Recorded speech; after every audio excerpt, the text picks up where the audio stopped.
Hello, everybody, and welcome to a new edition of our old podcast. We are the Burrito.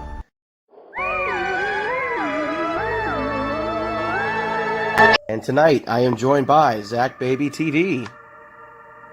Yeah.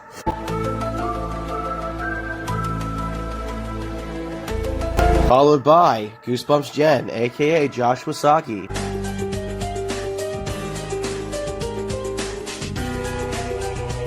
And last but not least, Brandon Sime, excuse him, he's sick. That was definitely a sneeze, I think. Let's get to it. And of course, me, your host, Goosebumps Now.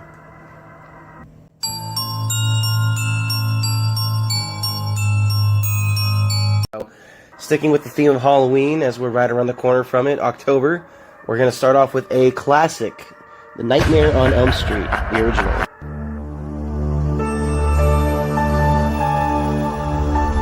1980s, was Craven. Anybody have the exact year? 1984, if I'm not mistaken. That's There we the year go. I was born. Yep, it's 84. Really? You were born that year? Yeah. Damn. That was the year I was born. You're lucky, so you got to experience the 80s and 90s. Yep, definitely. I always feel like I missed out with the missing on the 80s there, being 93. Hey, I was a 2000s kid. Shut up. Yeah. Jack, start us off. Tell us something you liked about the movie. I liked quite a bit of it, actually. Part 1 and the Dream Team is practically my two favorites out of the whole series of Nightmare on Elm Street. Same. I think Nancy was just a phenomenal actress. The whole thing about Freddy Kruger and how the parents took care of his ass because, you know, he was like, I don't know, I kind of got the vibe that that Freddy was a child molester / killer. You know, they did paint that. Huh? They did paint that vibe, but they also kind of made it feel like he might have been innocent at first. Yeah. Okay, literally, there's one thing I always thought about when I see Freddy. That you're ready? Besides being kind of like the child molester, like the best scene to like explain him as like kind of like a child molester is the bathtub scene.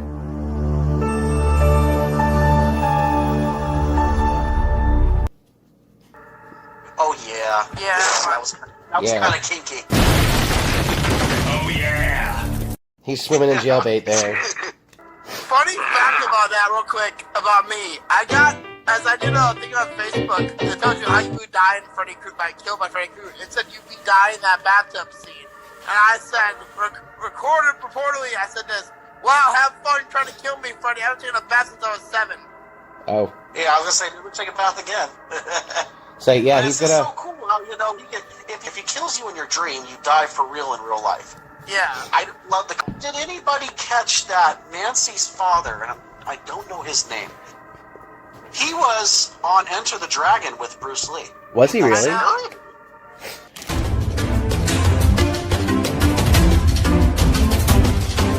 Yep.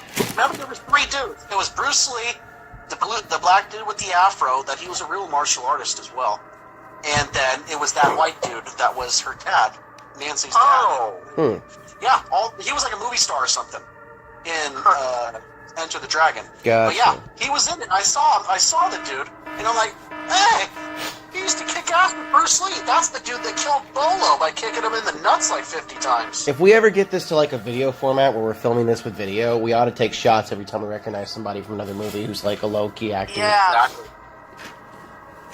Yeah. The movie was freaking good, but go ahead. I'm gonna pass on the mic to somebody else to give them their 2 cents. Yeah, Josh. Or 80s horror movies. It's my I would favorite. agree too with Zach. It's my favorite slasher horror for the 80s. Like I said before, I honestly liked it. The only thing I would change personally would be the ending. I honestly did not like how they ended it. Really? I mean, because they're like, if you watch the third film, Nancy somehow got it out of the loop. So you have to. There's like a The ending confused me too. The ending confused me too. So did she die or did she live? Because the whole car and the Let's the keep roof, this- the convertible top came up and it was Freddy's colors on his jacket, on his sweater. Yeah, let's And keep this when Freddy basic. kills the mom at the end by yanking her through the door. Like, I got confused. Like, did she win or did she freaking die? Like, I'm confused. So how I took it, I mean, this is just my personal interpretation, that the entirety of the movie, up until that scene, was a dream. And Yeah, there was like the first dream. It was just like Inception before Inception, if that makes sense. Okay, I get it. I get what you're saying. So, like, the entire movie up to that point was a dream sequence. Yeah, but you have to look at it right now as you don't know about the sequels. So wait, what you're saying is like it's like a dream inside of a dream?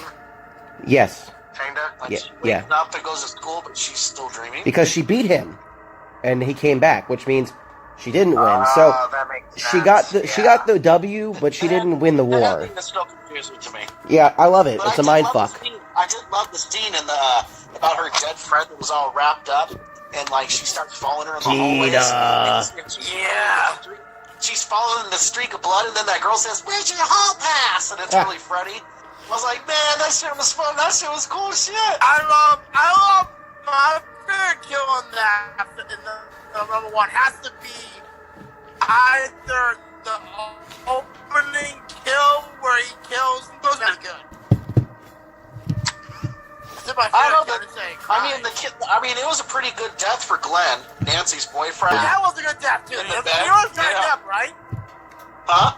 That was Johnny Depp. Yeah, that was Johnny Depp's first acting Actually, role. I think that was his first movie that actually boosted his career, if I'm not mistaken. Yeah, it was. Yeah. It was. Fun fact, do you know how he got that role? No. So, he went and auditioned for it, and Wes Craven said nah. But his daughter was like, no, Dad, hire him, he's so hot. He's dreamy. And Wes is like, fuck it, I'll do it. So, he wouldn't have got that role if he wasn't handsome. Really? Wes Craven's daughter had a thing for him, and that's how he got it? Yep.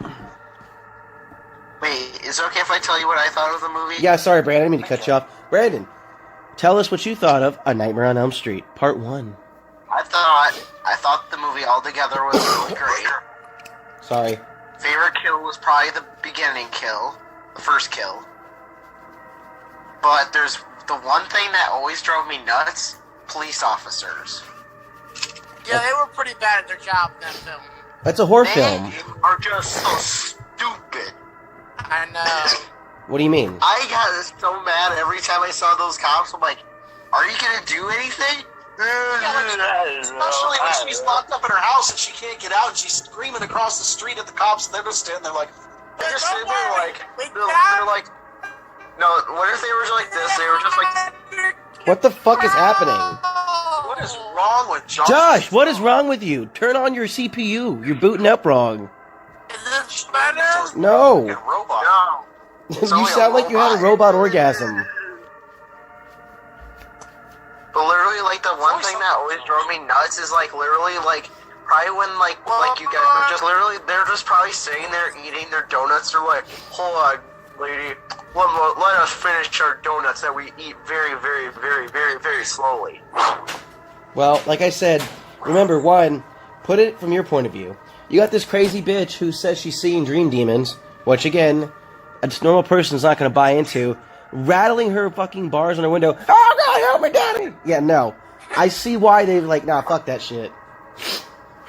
Honestly, though, Yeah, but the house was part on where she fire. brings the Like, there hat was out smoke coming out. from the dream should tell you something right there. The part where she brings the hat out of her dream really should tell you maybe she's not fucking That lying. means the shit is real. Yeah. Yeah, maybe it When should. that happened too, you saw her parents looking at her at each other like, oh shit. They also knew that she was fucked. There's nothing they could do. I mean, they're like, well, she's gonna die. It's gonna happen. Also, the part that was really weird though was when the mom's like trying to comfort her. He can't hurt you because mommy killed him in cold blood. Well, you know, that doesn't really make me feel any more safe. Now I'm living with a murderer in my house. Josh, you're telling me if someone touched your peppercorn, you wouldn't want your mom or dad to go out there and burn his ass alive? No, I probably would, but still. Is that- Thank you. It's like, you're just pretty much explaining a hentai right there. Yep. Yeah, I probably want to be dead then. Yeah. So, Overall, I mean, it was just good. I mean, you could tell. I mean, the thing I love about the original movies from the 80s and the early 90s is that they weren't using CGI. They made and built everything.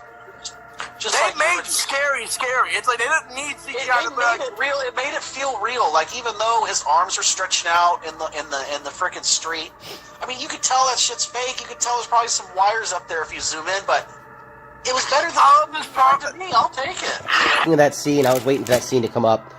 Did you guys notice how, one, he had claws on both his hands during that scene? Yes. Yeah. And two... Oh, shit, now that I think about it, you're right. Hello, if you Blooper. pay attention to his hand in the first movie, mind you, I'm a super fan with this shit, his hand wasn't burnt in the majority of the first movie. I know, his hands were normal, but the rest of his face body was is. Yeah, his face was, and his neck was and shit, but his hands were normal throughout the first movie. Now, moving on, in the sequels, they were burnt. What's that?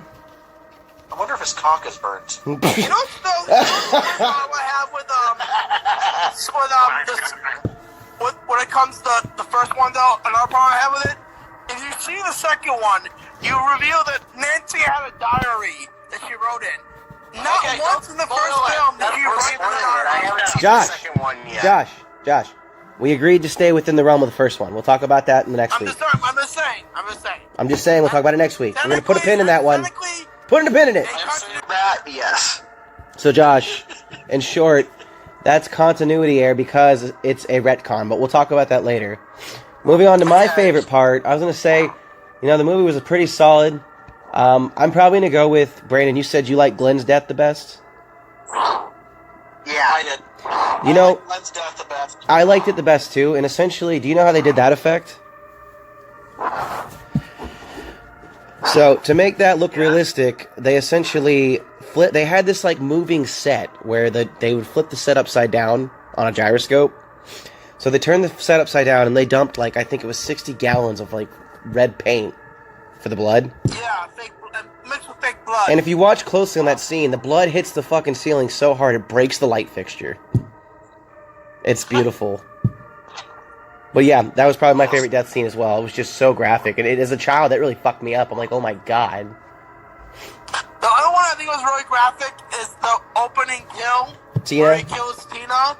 Because literally her boyfriend's just standing there watching his girlfriend getting ripped to shreds on the seal. He was in total shock. He didn't know what the hell was going on. They did the same thing with that one. They did a moving set. He was such a tough guy right then. Yeah. Yeah, he was tough for some puss. Yeah, he was. That switchblade went hard. I want it. He died like a bitch, though. He got choked out in jail. Yeah. Yeah. Wouldn't be the first time it's happened there. Oh! Yep. No, but if I had to give it a ranking on the 1 to 10, I'd give it a solid 9.7. It has to be. It's a good movie. He went to an odd number there. He Wow. usually has a 9.5 for everything. So Josh is 9.7. Zach, what's your rating? I'm giving it a solid 9 again. I have to because it's my favorite one out of the series, basically. Other than the Dream Team, but that's later on. Oh, God, I can't wait to talk about that one. That's going to be fun. Brandon, what did you rate it? I would rate it a 9.5. Jeez, really high scores here. I'm going to be the odd man out. I'm going to give it an 8. I love it. Don't get me wrong. It's like one of my favorite movies, but I'm going to give it an 8. Only because... Is it because of the special effect bloopers or something? Or? It's not even that. It's just, you know, the ending wasn't bad. Like, well, you know when she was running up the stairs and her feet kept getting stuck. Guys, sorry about that. Yeah. You could see where the holes were where she was pre-stepping when she fell through the stairs. Yeah, well, you know how they did that, right? That was like oatmeal, bro. Yeah, you could definitely see the different color of the areas she was supposed to step on. Yeah. That was rotten oatmeal. Funny though, when you're in the heat of the moment, you don't care. You're not paying attention to that stuff. Your adrenaline's pumping and you're getting spooked. You know, it's what it's all about. Well, here's the thing. Sorry, I was gone. Okay. That freak out scene. Are we gonna wrap this No, up? we still have some time. Let's talk about Freddy as a whole character. Is he a good villain? Zach, yes or no? Is Freddy a good villain? Yeah, Freddy is a great villain because there's a good plot and storyline behind him from his actions and how the parents kind of took revenge vigilante-wise. And I love the fact that he torments people through their dreams and creates nightmares to kill, to continue what he does as the villain. Yes, I think he's excellent. I love the fact with the intro how how he's creating his weaponry with the glove, with the blades and stuff. I love how they kind of show how he builds that and puts that together to do what he does. I think Freddy's fantastic. That is iconic.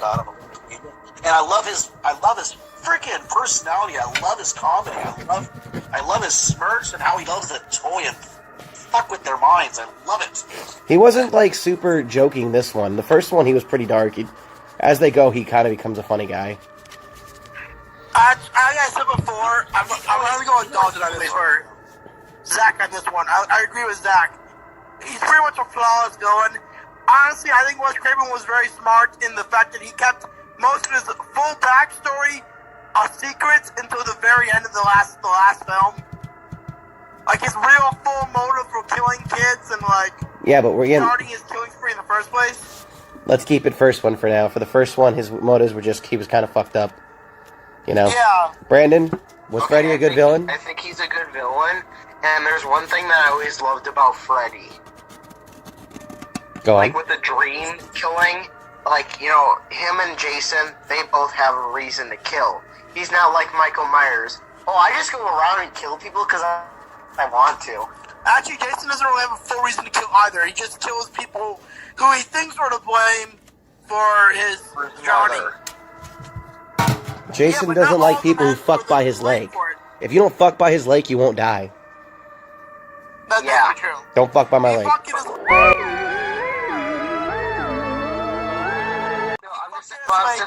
Just still. I'm gonna skeet in his lake and then run. He's gonna kill you, Zach.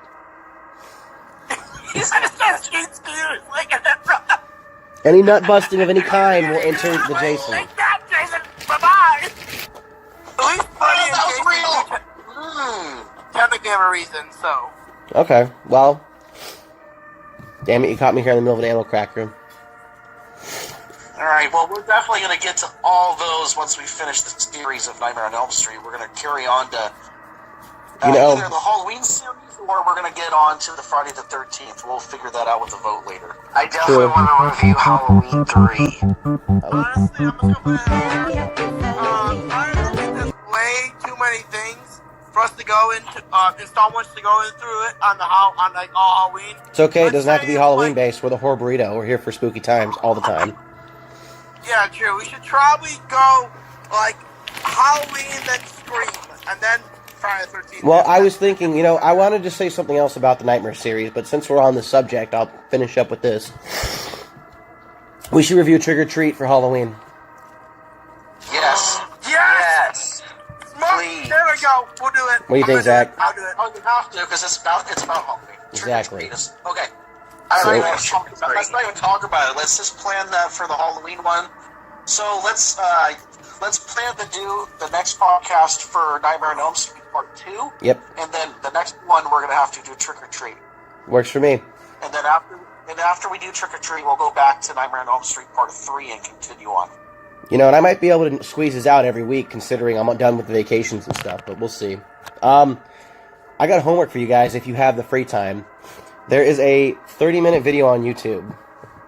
And it's fan-made, but it's really good. It's like Freddy's origin. He's still a human here. Like, this is like before he died. I actually watched that today. Did you? Huh. It's him and Nancy's dad hashing out why he was the Springwood slasher. And it's really fucking good. Like, it's really good. Oh, I don't think about it. I watched it like 4 months ago. Yes, It was so good. The link. I'll check it out. I don't know anything about it. Yeah, I'll send you the link, dude. It's really good. Like, I wish they'd make a TV series out of it. I went Dalton. He was really good. Alright, so, closing thoughts. Any last thoughts on the movie, Zach? Awesome and amazing. Go Freddy. And Josh, closing thoughts on the movie. Freddy, you're my boy. Peace. Brandon? Great movie, loved it. Alright. Well then, thanks for joining us for the Horror Burrito. Look forward to another spicy tale next week? Question mark?